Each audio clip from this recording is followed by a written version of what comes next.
कहानी की शुरुआत में हम रसल नाम के एक आदमी को देखते हैं। रसल कोई आम इंसान नहीं बल्कि दुनिया का सबसे शातिर चोर है और आज भी वो एक बहुत ही बड़े बैंक को लूटने जा रहा है। रसल के साथ उसके 3 साथी भी होते हैं और ये चारों वैन में बैठकर न्यूयॉर्क के एक बैंक के सामने अपनी वैन को रोकते हैं। चोरी को परफेक्टली अंजाम देने के लिए ये लोग सफाई करने वालों के सूट पहनकर बैंक में घुसते हैं ताकि लोगों को उन पर शक न हो। बैंक के अंदर मौजूद लोगों के लिए ये एक आम दिन था। वो लोग सोच भी नहीं सकते थे कि क्लीनर्स के सूट में छिपे लुटेरे हैं। और तभी रसल एक टॉर्च निकालकर कैमरा की तरफ टॉर्च की लाइट ऑन करता है, जिससे वो एक एक करके सभी कैमरास को बंद कर देता है। और जैसे ही सभी कैमरास बंद हो जाते हैं तभी ये लोग मास्क पहनकर अपनी अपनी गन निकाल लेते हैं और बैंक के अंदर स्मोक कर देते हैं, जिससे बैंक में हलचल मच जाती है। लेकिन ये चारों गन की नोक पर सभी लोगों को जमीन पर लिटाकर बंदी बना लेते हैं। अब बैंक का पूरा कंट्रोल इन लोगों के हाथ में था, मगर बैंक में स्मोक होने की वजह से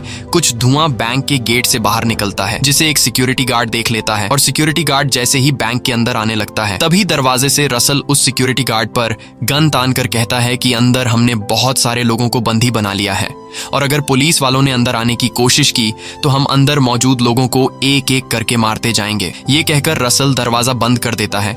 इसके बाद वो पुलिस वाला बाकी पुलिस वालों को इन्फॉर्म कर देता है कि बैंक में कुछ चोर घुस चुके हैं, इसलिए यहाँ पुलिस की एक टीम भेजी जाए। ये खबर पूरे शहर में आग की तरह फैल जाती है और कुछ ही देर में वहां पुलिस की एक बहुत ही बड़ी टीम पहुंच जाती है। ये लोग बैंक को चारों तरफ से घेर लेते हैं, मगर बैंक के अंदर नहीं जा पाते क्योंकि चोरों की तरफ से उन्हें धमकी मिली थी कि अगर एक भी पुलिस वाला बैंक के अंदर आने की कोशिश करेगा तो हम एक एक करके अंदर मौजूद लोगों को मारते जाएंगे। वहीं हम बैंक के अंदर देखते हैं कि रसल और उसके 3 साथियों ने मिलकर बैंक के अंदर मौजूद सभी लोगों को लाइन में खड़ा किया है और एक एक करके सभी से मोबाइल फोन्स ले लेते हैं। लेकिन यहाँ जो इस बैंक का मैनेजर होता है उसका मोबाइल फोन इन्हें नहीं मिलता और जब रसल उससे पूछता है कि तुम्हारा मोबाइल कहाँ है, जिस पर वो कहता है कि मैं अपना मोबाइल फोन घर पर भूल गया हूँ, रसल उसे वार्निंग देता है कि अगर तुमने अपना मोबाइल कहीं छुपा कर रखा है तो मुझे बता दो और अगर मैंने तुम्हारा मोबाइल फोन ढूंढ लिया तो मैं तुम्हारी ऐसी हालत कर दूंगा कि तुम दोबारा खड़े होने के लायक नहीं रहोगे। लेकिन मैनेजर अपनी बात पर अड़ा रहता है और कहता है कि आज मैं अपना मोबाइल फोन घर पर भूल गया हूँ, पर रसल को उसकी बात पर यकीन नहीं होता। इसलिए रसल ने वहां पर जितने भी लोगों से मोबाइल फोन्स लिए थे, रसल उन मोबाइल फोन्स में मैनेजर का नंबर ढूंढता है और वो उस नंबर पर कॉल करता है और तभी उसका फोन रिंग होना शुरू हो जाता है जो उसने दरवाजे के पीछे फेंक दिया था। इस बात से रसल को बहुत गुस्सा आता है और रसल उस मैनेजर को एक रूम के अंदर ले जाता है और वहां उसे बुरी तरह से पीटता है। ये देखकर बाहर मौजूद सभी लोग बहुत ज्यादा डर जाते हैं और सभी लोगों को ये बात समझ आ जाती है कि अगर किसी ने भी चालाकी करने की कोशिश की तो उसका भी वही हाल होगा जो अभी बैंक के मैनेजर का हुआ है। वहीं हम पुलिस स्टेशन में डिटेक्टिव कीथ को देखते हैं। डिटेक्टिव बहुत ही ईमानदार इंसान है, लेकिन इस वक्त वह बहुत ज्यादा परेशान होता है क्योंकि कुछ दिन पहले एक स्मगलर से पकड़े गए $1.5 लाख गायब हो गए थे और इसका इल्जाम डिटेक्टिव कीथ पर लगा है। और तभी उनका सीनियर आकर डिटेक्टिव को बैंक रॉबरी के बारे में बताता है। ये सुनकर डिटेक्टिव को लगता है कि ये प्रमोशन पाने का एक अच्छा मौका है और अगर इस केस को मैंने सॉल्व कर दिया तो शायद मुझ पर से $1.5 लाख का इल्जाम भी हट जाए। इसलिए फौरन डिटेक्टिव उस बैंक के बाहर पहुंचता है। दूसरी तरफ ये खबर बैंक के ओनर को भी मिल जाती है जिसका नाम आर्थर है। आर्थर एक बहुत ही अमीर और पावरफुल इंसान था, इसलिए जब आर्थर को पता चला कि उसके बैंक में डकैती हुई है तो आर्थर को इस बात से कुछ फर्क ही नहीं पड़ा, जिससे हमें पता चलता है कि आर्थर को पैसों की कोई परवाह नहीं है। आर्थर ने बड़े ही आराम से अपने असिस्टेंट से पूछा कि डकैती किस ब्रांच में हुई है, जिस पर उसके असिस्टेंट ने बताया कि डकैती वॉल स्ट्रीट ब्रांच में हुई है। ये सुनकर आर्थर के चेहरे का रंग उड़ गया, जिससे हमें पता चलता है कि जरूर उस ब्रांच में कुछ ऐसा है जो आर्थर के लिए बहुत ही खास है। जिसके बाद बैंक का ओनर तुरंत एक लेडी से मिलता है। इस लेडी का नाम मैडलिन है। मैडलिन एक बहुत ही शार्प माइंड औरत है जो लोगों को अपनी बातों में फंसाकर उनसे अपना काम आसानी से करवा लेती थी और मैडलिन इस काम के पैसे चार्ज किया करती थी बैंक का ओनर आर्थर। मैडलिन से कहता है कि तुम्हें जितने पैसे चाहिए मिल जाएंगे, लेकिन तुम्हें मेरा एक काम करना होगा। उसने मैडलिन को बताया कि मेरे जिस बैंक में चोर घुसे हैं उस बैंक के वॉल्ट में मेरा एक सेफ डिपॉजिट बॉक्स है। Box number 392। उस बॉक्स में मेरा बहुत ही कीमती सामान रखा गया है।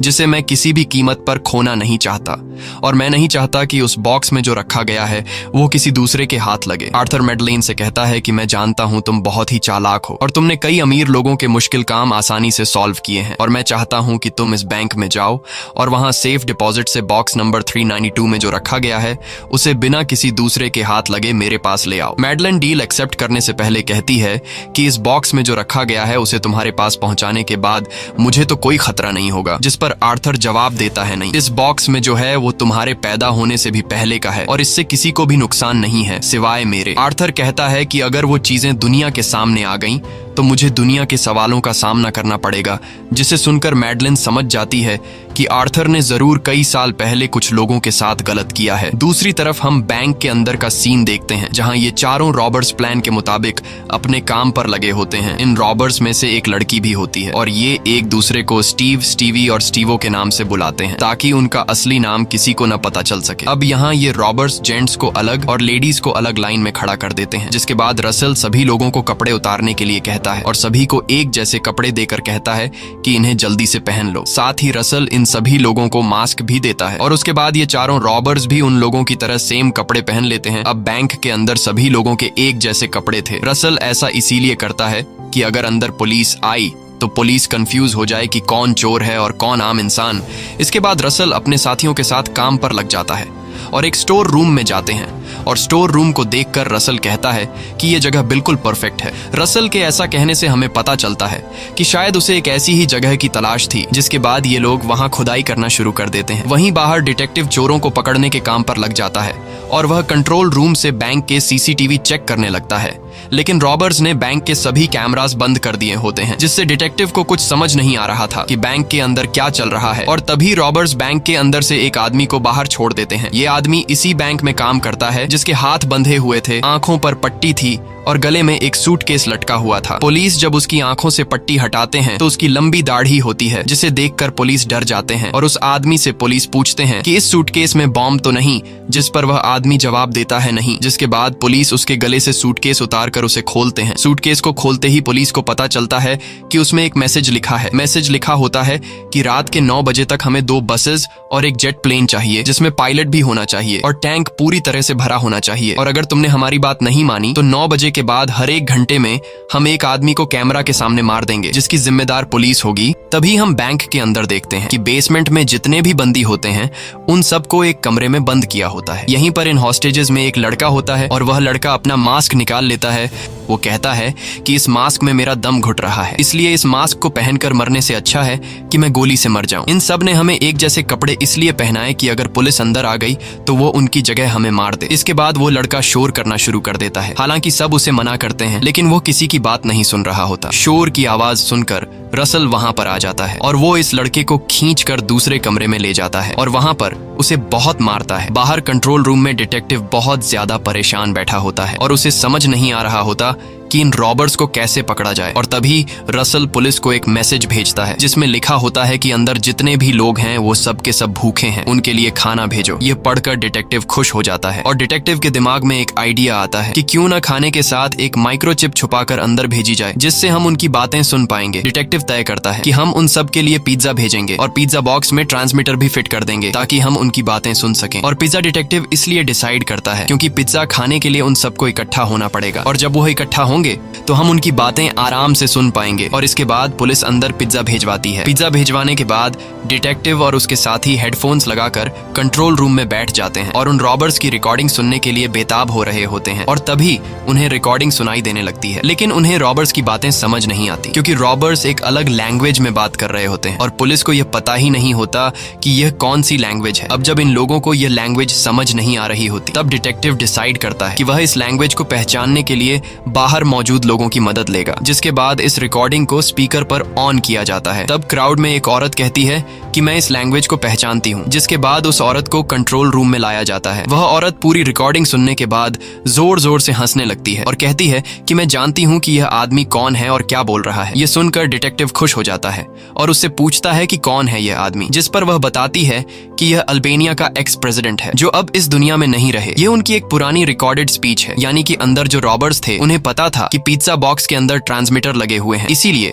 वो ट्रांसमीटर के आगे एक रिकॉर्डेड टेप चला देते हैं और पुलिस को बेवकूफ बना लेते हैं। दूसरी तरफ मैडलिन न्यूयॉर्क के मेयर के पास आती है। मैडलिन जो एक बहुत ही चालाक लेडी थी, उसने मेयर को भी फंसा रखा था क्योंकि उसके पास मेयर का कोई राज था। इसलिए मैडलिन मेयर के साथ गाड़ी में आकर डिटेक्टिव से मिलती है। मेयर डिटेक्टिव से कहता है कि मैडलिन एक बहुत ही काबिल लेडी है, अगर तुम इसकी बात इन रॉबर्स के लीडर से करवा दो तो मैडलिन तुम्हारा काम आसान कर सकती है। लेकिन डिटेक्टिव किसी की भी कोई भी मदद नहीं लेना चाहता, जिस पर मैडलिन उसे कहती है कि तुम्हें प्रमोशन मिल सकता है। डिटेक्टिव कहता है कि अगर मेरे अंदर काबिलियत होगी तो मुझे अपने आप ही प्रमोशन मिल जाएगा। तब मैडलिन कहती है, लेकिन उस केस का क्या जो तुम्हारे ऊपर चल रहा है, जहाँ पर $150,000 गायब हो गए थे। यहाँ मैडलिन डिटेक्टिव से कहती है कि अगर तुम उन रॉबर्स से मेरी बात करवा दो तो मैं तुम पर $1.5 लाख का लगा हुआ ये केस हमेशा के लिए खत्म कर दूंगी। ये सुनकर डिटेक्टिव मैडलिन का रॉबर्ट्स से बात करवाने को राजी हो जाता है। अब यहाँ डिटेक्टिव बैंक के नंबर पर कॉल करता है और रसल उस कॉल को अटेंड कर लेता है, जिसके बाद डिटेक्टिव फोन मैडलाइन को दे देता है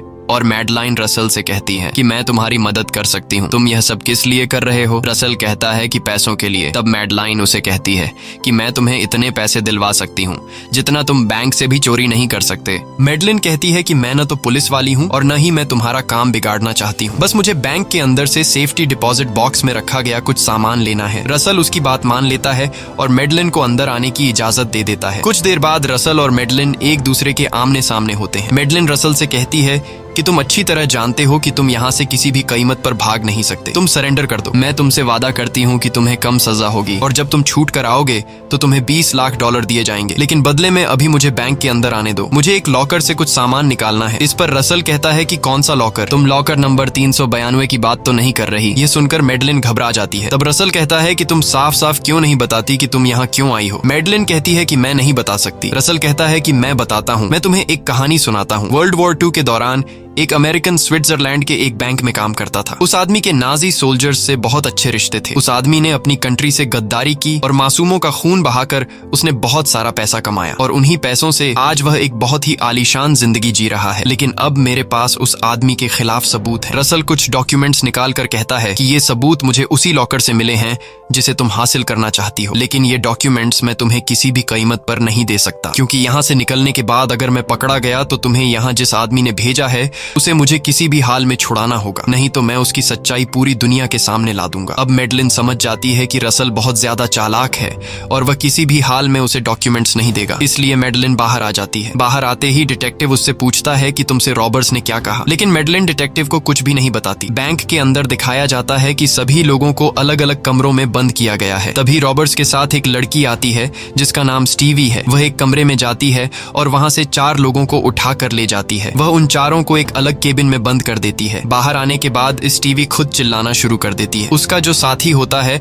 वह स्टीवी को भी उन 4 लोगों के साथ बैठा देता है जहां स्टीवी ने अभी अभी 4 लोगों को बंद किया था। दरअसल ये लोग जानबूझकर बंदियों में खुद को मिक्स कर देते हैं और वहां मौजूद बंदियों को भी यह पता नहीं चलता कि कौन चोर है और कौन होस्टेज। रसल ने पहले से सब कुछ परफेक्टली प्लान किया होता है। अब ये लोग जो गड्ढा खोद रहे थे वह गड्ढा भी अब पूरा हो जाता है। उधर बाहर डिटेक्टिव परेशान बैठा होता है और उसे समझ नहीं आ रहा होता कि अगला कदम मुझे क्या लेना चाहिए। रॉबर्ट्स ने उन्हें जो टाइम दिया था कि 9 बजे तक 2 बसें और एक हेलीकॉप्टर चाहिए, वह टाइम भी पूरा हो चुका होता है। तभी डिटेक्टिव को रसल का कॉल आता है। रसल उसे इधर उधर की बातों में उलझाता है और पहेलियां पूछता है। इससे डिटेक्टिव समझ जाता है कि यह हमें बातों में उलझा रहा है। डिटेक्टिव अपने साथी पुलिस वालों से कहता है कि पहले उन्होंने हमें टाइम दिया लेकिन हमने उनका काम पूरा नहीं किया, उसके बाद उन्होंने हमें और टाइम दिया। इसका मतलब रॉबर्ट्स हमारा टाइम बर्बाद कर रहे हैं, इसलिए हमें जल्दी एक्शन लेना होगा। इसके बाद डिटेक्टिव बैंक के नंबर पर रसल को कॉल करता है। वह रसल से झूठ कहता है कि तुमने जो मांगा था उसका हमने पूरा इंतजाम कर दिया है, लेकिन उससे पहले मैं अंदर आऊंगा। मैं यह देखना चाहता हूँ कि तुमने किसी को मारा तो नहीं है। रसल मान जाता है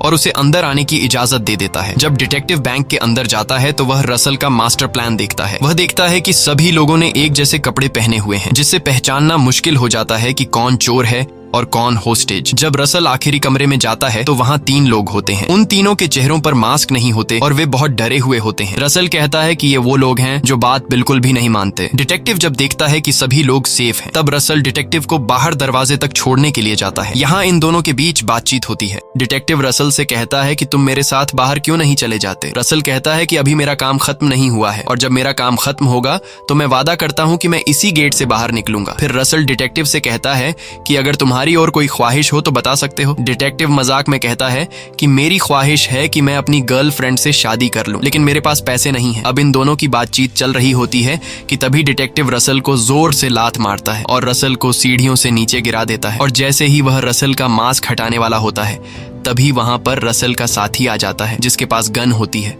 और वह उसे गन पॉइंट पर ले लेते हैं, लेकिन वो डिटेक्टिव को कुछ भी नहीं करते और उसे बाहर छोड़ देते हैं। बाहर आने के बाद डिटेक्टिव समझ जाता है कि उनका प्लान बहुत ही मजबूत है। रसल बहुत ही चालाक इंसान है, उसने बहुत ही तगड़ी प्लानिंग की है और ये लोग हमारे साथ खेल रहे हैं। उन्हें सब कुछ पता है कि हम क्या करने वाले हैं, क्योंकि रसल ने डिटेक्टिव से यह कहा था कि मैं जानता हूँ कि कानून के हिसाब से जब तक हम किसी होस्टेज को मारते नहीं हैं, तब तक पुलिस अंदर आकर हम पर हमला नहीं कर सकती। अब डिटेक्टिव ने रसल को जो लात मारी थी, उससे रसल काफी गुस्सा हो जाता है और एक आदमी को ऊपर छत पर ले जाकर कैमरे के सामने उसे गोली मार देता है। इस बात से पूरा माहौल बदल जाता है और डिटेक्टिव कहता है कि अब जाकर रॉबर्स ने गलती कर दी। जिसके बाद डिटेक्टिव पुलिस की एक टीम को अंदर भेजने का फैसला करता है और उसके बाद पुलिस की एक टीम बैंक के अंदर घुसने की तैयारी करने लग जाती है। लेकिन तभी डिटेक्टिव को ख्याल आता है कि रॉबर्स का लीडर बहुत ही चालाक है और वह ऐसी गलती नहीं कर सकता। क्या पता उस आदमी को शूट करने के पीछे भी कोई प्लानिंग हो और उसे हमारी हर एक चाल का पहले से पता हो। ये सब सोचते ही उसे याद आता है कि जिस दाढ़ी वाले लड़के को उन्होंने सबसे पहले छोड़ा था, जिसके गले में उन्होंने मैसेज लटका कर भेजा था, शायद उस बॉक्स के अंदर कुछ न कुछ है। और जब वह उस बॉक्स को खोलकर देखता है तो उसमें एक ट्रांसमीटर होता है, यानी कि उस ट्रांसमीटर से रॉबर्ट्स उनकी सारी बातें सुन रहे थे और उन्हें यह भी पता है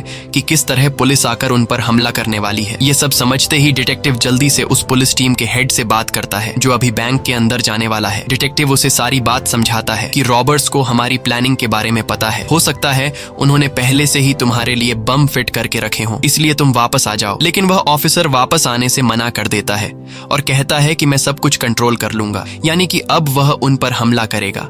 और अंदर रसल को और उसके तीनों लोगों को पता है कि उनके ऊपर हमला होने वाला है। लेकिन इससे पहले कि पुलिस अंदर आती, रसल जल्दी से बैंक के अंदर स्मोक कर देता है और यहाँ पर जितने भी होस्टेज होते हैं वह सबको भागने के लिए कहता है और एक एक करके सब के सब दौड़ते हुए बैंक से बाहर निकल जाते हैं। सबने एक जैसे कपड़े पहने हुए थे, इसलिए पुलिस कंफ्यूज हो जाती है। उन्हें समझ नहीं आ रहा था कि गोली किस पर चलाए। अब यहाँ पुलिस सभी लोगों को घेर लेती है और एक एक करके सभी को जमीन पर लिटाकर उनके हाथ पैर बांध देती है और पुलिस की एक टीम बैंक के अंदर चली जाती है, जहां बैंक के अंदर पुलिस बैंक का कोना कोना चेक करती है। लेकिन वहां पर पुलिस को रॉबर्ट्स का नामो निशान तक नहीं मिलता, क्योंकि रॉबर्ट्स होस्टेज में घुल मिलकर बाहर निकल गए थे। हैरान करने वाली बात यह थी कि रसल के जो 3 साथी थे वो तो हॉस्टेजेस के साथ बाहर आ गए थे, लेकिन रसल उनमें शामिल नहीं था और किसी को पता नहीं था कि रसल कहां और किस जगह पर है। रसल किसी भूत की तरह अचानक गायब हो गया था। अब यहाँ पुलिस के लिए सबसे बड़ी प्रॉब्लम यह होती है कि वो इन लोगों में चोरों को पहचान ही नहीं पाते, क्योंकि इन सब ने एक जैसे कपड़े पहने हुए थे। हालांकि यहाँ पर सभी लोग पुलिस की गिरफ्त में होते हैं और पुलिस सभी को एक बस में बैठाकर इन्वेस्टिगेशन के लिए ले जाती है। पुलिस जब बैंक की तिजोरी के पास पहुंचते हैं तो उनकी आंखें खुली की खुली रह जाती हैं,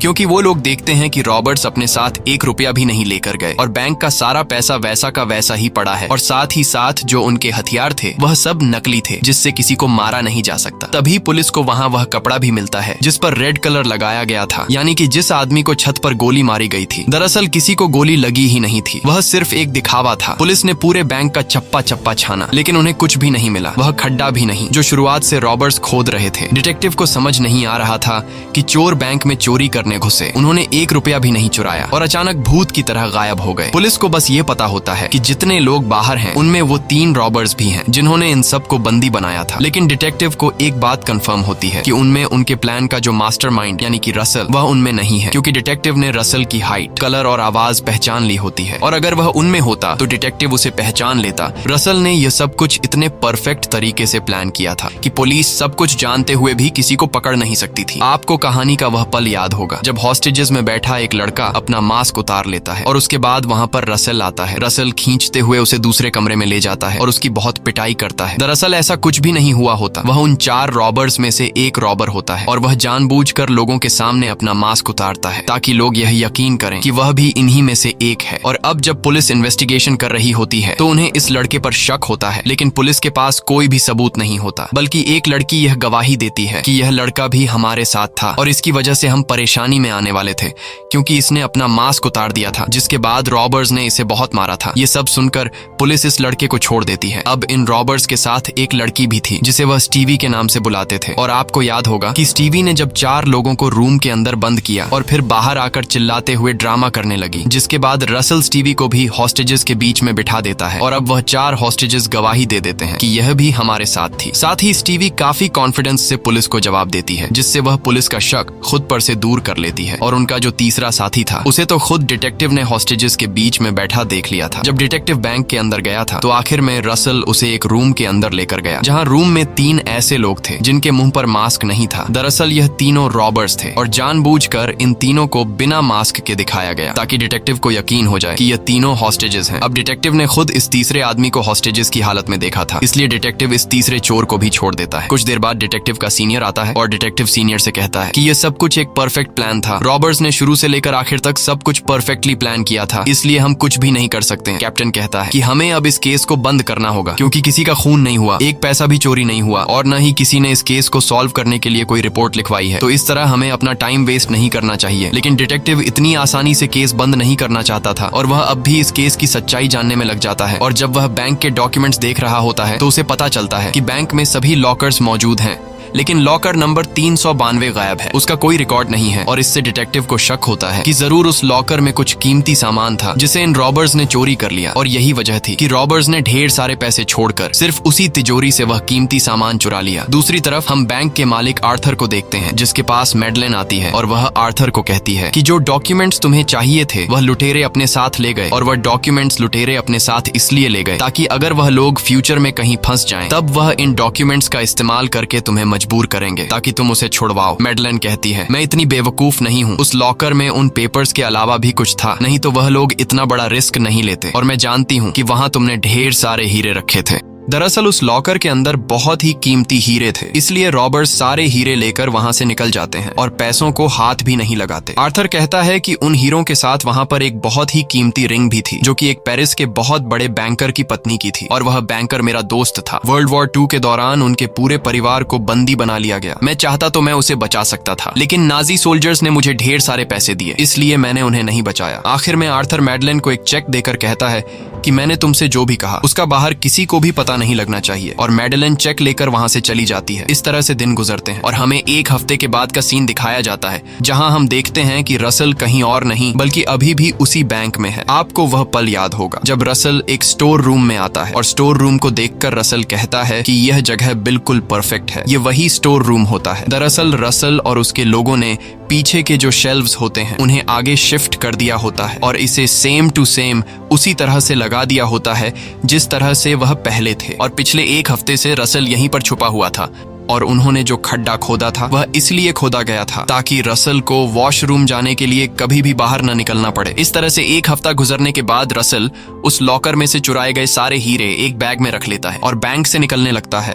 और जब वह बैंक से निकल रहा होता है तो उसी पल डिटेक्टिव भी बैंक के अंदर आ रहा होता है। हालांकि रसल को यह बात पता होती है क्योंकि बाहर जो उसके लोग उसका इंतजार कर रहे होते हैं उन्होंने डिटेक्टिव के आने की खबर रसल को दी होती है। और जब रसल डिटेक्टिव के पास से गुजरता है तब रसल जानबूझकर डिटेक्टिव से टकराता है। डिटेक्टिव रसल को पहचान नहीं पाता और जिस तरह से रसल ने डिटेक्टिव से वादा किया था कि मैं तुम्हारे सामने से होते हुए इसी मेन गेट से बाहर निकलूंगा, तब वादे के अनुसार रसल उसी मेन गेट से बाहर निकलता है। और इस तरह से ये लोग एक परफेक्ट बैंक रॉबरी को अंजाम दे देते हैं जिसमें न कोई चोरी हुई न कोई पकड़ा गया और ये लोग करोड़पति बन गए क्योंकि उन्होंने ऐसे हीरे चुराए थे जो कभी रिकॉर्ड में तय ही नहीं। दूसरी तरफ डिटेक्टिव बैंक के उन सेफ डिपॉजिट के पास पहुंचता है और वहां डिटेक्टिव लॉकर नंबर 392 को खोलता है जो इस बैंक के ओनर का है। लॉकर खोलने के बाद डिटेक्टिव देखता है कि इसमें एक च्यूइंग गम और एक बहुत ही कीमती रिंग है, जिसे देखकर डिटेक्टिव समझ जाता है कि लुटेरों ने मुझसे पहले ही इस लॉकर को खोल दिया है और ये वही रिंग होता है जिसके बारे में आर्थर ने मैडलेन को बताया था। साथ ही साथ लुटेरों ने उसी लॉकर में डिटेक्टिव के लिए एक मैसेज भी छोड़ा होता है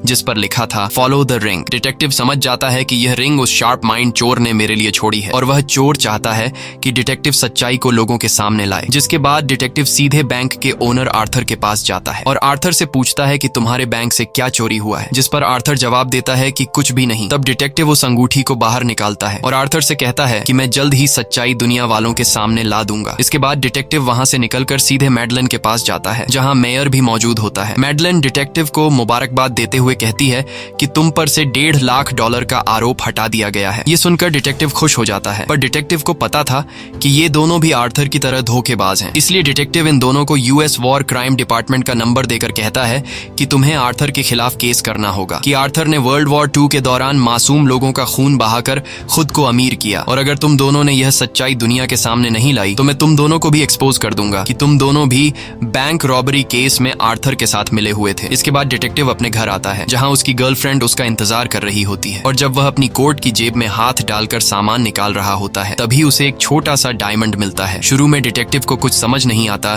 कि यह मेरे जेब में कैसे आया, पर तभी उसे याद आता है कि जब मैं बैंक के अंदर जा रहा था तब मेरे साथ एक आदमी टकराया था, और उसी आदमी ने मेरे जेब में यह हीरा डाला, और वह आदमी कोई और नहीं बल्कि उस बैंक रॉबरी का मास्टरमाइंड था। दरअसल रसल उसकी जेब में हीरा 2 वजह से डालता है। एक वजह यह थी कि उसने जो वादा डिटेक्टिव से किया था कि मैं तुम्हारे सामने गेट से निकलूंगा, और दूसरी वजह यह थी कि जब बैंक के अंदर डिटेक्टिव रसल से मिलने आया था तब डिटेक्टिव ने रसल से कहा था कि मैं अपनी गर्लफ्रेंड से शादी करना चाहता हूं, लेकिन मेरे पास पैसे नहीं है। अब यहाँ डिटेक्टिव इस हीरे को देखकर मुस्कुराता है। इसी के साथ ये कहानी खत्म हो जाती है। अगर आपको ये वीडियो अच्छी लगी हो तो हमारे चैनल को सब्सक्राइब और वीडियो को लाइक जरूर कीजिए।